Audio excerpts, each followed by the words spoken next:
1 cup গুঁড়ো দুধ নিছি আর দিয়ে দিব 1.5 কাপ পানি।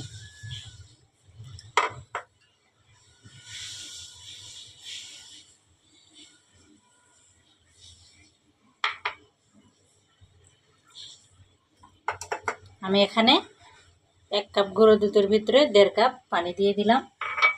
এখন এটাকে ভালো করে একটু মিশিয়ে নেব।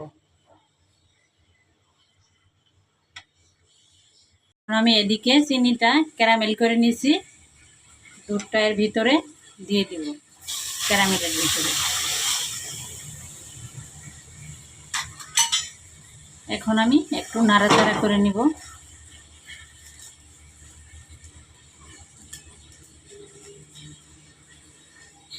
আমার দুধটা কিন্তু একদম পলক উঠে গেছে, সরো বসে গেছে, আর জাল দিব না। এখন আমি দুধটাকে ঠান্ডা করে নিব।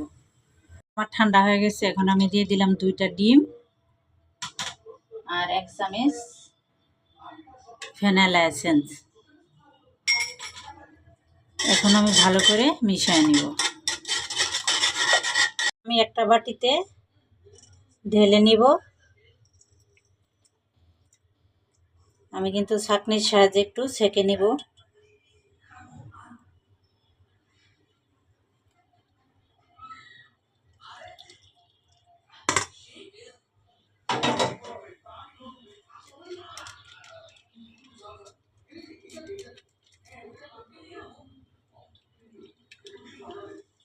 এখন আমি চুলায় প্যান বসিয়ে দিয়ে পানি দিয়ে দিয়েছি। পানিটা একটু গরম হয়ে গেছে। এখন বাটিটা এখানে দিয়ে দিলাম। এটা কিন্তু আধা ঘন্টা বেক করে নিব। ঢাকনা দিয়ে ঢেকে দিব। এখন আমার ডেজার্টটা হয়ে গেছে, চুলা থেকে নামায় নিব। একটু বাদাম কুচি দিয়ে ডেকোরেশন করে নিব।